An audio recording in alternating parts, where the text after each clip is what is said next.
Penjabat Bupati Gayo Lues, Al-Hudri meminta Camat Dabun Gelang membangun dengan kekompakan.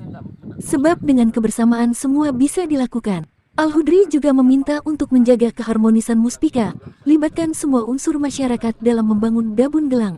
Kunjungan Al-Hudri didampingi PLT Sekda Gayo Lues, Jata dan jajaran SKPK terkait, melihat langsung kondisi masyarakat di Kecamatan Dabun Gelang serta menyerap aspirasi masyarakat.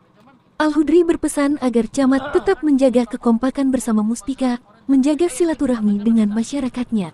Al-Hudri juga berpesan, berikan motivasi kepada masyarakat agar giat berusaha, sampaikan program pemerintah, hidup sehat, bersih dan menjaga lingkungan agar bersih dan indah dengan menanam bunga.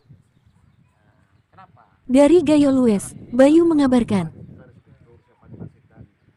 Coba sekarang, siapapun suatu saat jadi bupati.